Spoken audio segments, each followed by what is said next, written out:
हरि ओम। आत्मीय भक्तजनों, सप्रेम जय श्री हरि। ओम ऐम ओम। जय मां सरस्वती। आज का प्रसंग है, एक महात्मा जी थे जो राजगुरु थे, राजा का गुरु थे।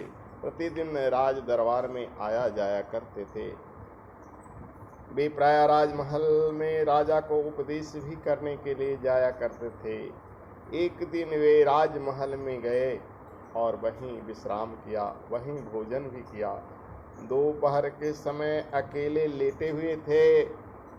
पास में ही राजा का एक मूल्यवान मोतियों का हार खूंटी पर टंगा हुआ था।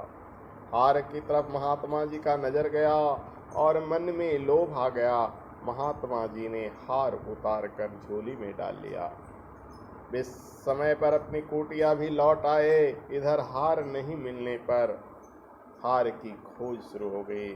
नौकरों से पूछताछ शुरू हुई। महात्मा जी पर तो किसी को संदेह तक नहीं गया। संदेह का कोई कारण नहीं था, वे शुरू से राजगुरु थे, इसलिए कभी ऐसी बात नहीं। पर नौकरों से हार का पता भी कैसे लगता, वे बेचारे बिल्कुल अनजान थे। पूरे 24 घंटे बीत गए तब महात्मा जी का मनोविकार दूर हुआ। उन्हें अपनी कुकृत्य पर बड़ा पश्चाताप हुआ। वे तुरंत राज दरबार पहुँचे और राजा के सामने हार रखते हुए बोले, महाराज, कल इस हार को मैं चुरा कर ले गया। मेरी बुद्धि मारी गई, मन में लोभ आ गया। आज जब मुझे अपनी भूल मालूम हुआ तो दौड़ा दौड़ा आया हूँ। मुझे सबसे अधिक दुख इस बात का है कि चोर तो मैं था और यहाँ बेचारे निर्दोष नौकर बुरी तरह पिटाए। राजा ने हंसकर कहा, महाराज, आप हार ले जाएं, यह तो असंभव वाली बात है। मालूम होता है कि जिसने हार लिया वह आपके पास पहुंचा होगा और आप दयालु हैं, अतः उसे बचाने के लिए आप उसके अपराध को अपने ऊपर ले लिए हैं। महात्मा जी बहुत समझा कर बोले, राजन, मैं झूठ नहीं बोल रहा हूँ, मैं हार ले गया था, पर मेरी निष्प्रिय निर्लोभ वृत्ति में यह पाप कैसे आया, यह निर्णय नहीं कर पा रहा हूँ।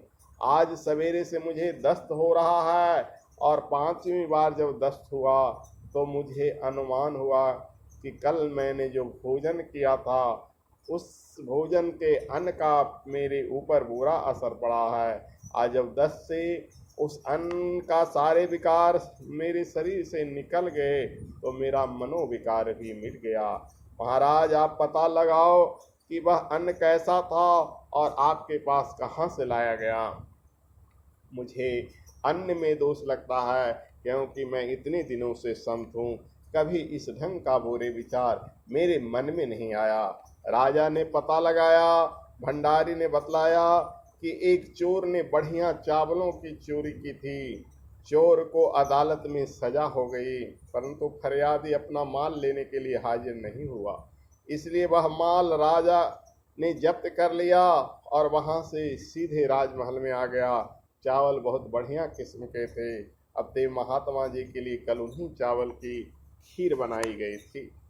महात्मा जी ने कहा, इसीलिए शास्त्रों में राज अन्न का निषेध किया गया है कि राजाओं के पास जो अन्न होता है वो कई प्रकार के कर से प्राप्त किए जाता है, इसलिए उसमें अच्छे और बुरे व्यक्तियों के भी संसर्ग होता है, इसलिए राजा का अन्न कभी नहीं खाना चाहिए। मैंने गलती किया जो आपका अन्न खाया।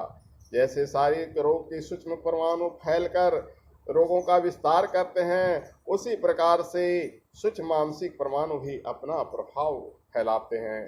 चोरी के परमाणु से चावल में जो छिपे हुए थे, चोरी के विचार मेरे मन में आया और उसी से मेरा मन चंचल हो गया और भगवान की कृपा हुई कि मुझे अतिसार हुआ, दस्त हुआ और दस्त होने से मेरे सारे अन्न का विकार दूर हुआ तो मेरे मनोविकार भी दूर हो गए और मेरी बुद्धि शुद्ध हो गई।